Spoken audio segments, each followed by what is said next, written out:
Mama, alam ko na yung bahay nila Sabi at Sofia. Saan? Manila. Sinabi nila sa'yo? Hindi, basta alam ko. Bakit? Kasi fan ko sila.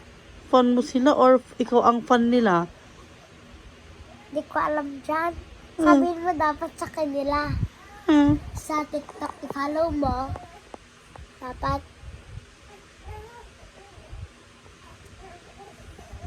Nag-anak na din si Sabi, ma. Ha? Oo. Nag-anak na din? Dati wala siyang anak. Si Sabi? Parang si ading ko din yung umiiyak. Ano nga rin? Sino yung nabala? Yung asawa ni Sabi dati.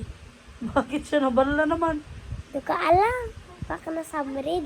Nasa Madrid. Nabala na siya kung nasa Madrid siya. Baka nagatil. Baka nakati-kati siya. Iba. At yung medicine din lang yung nabala na bla bla bla ni Sabi. Yung medicine niya is stick-o. Pinakain niya ng stick. Oh? Ayun yung medicine niya. Kaya naagasan na din siya, hindi?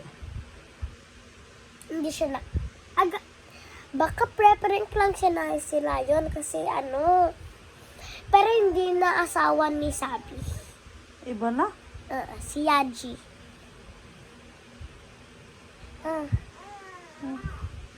At sometimes si Sofia, pinaprank niya sometimes si Sabi. Oo, ang ginagawa niya. Parang yung anak ni Sabi, hinahold niya.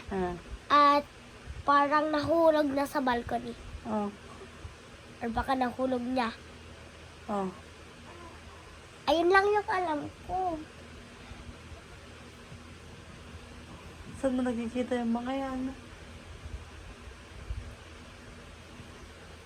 Ano yung sinasabi sa akin ang bahay nila Sabi? Pangit na yung bahay nila Sabi? Hindi, malaki. Oo. Tapos?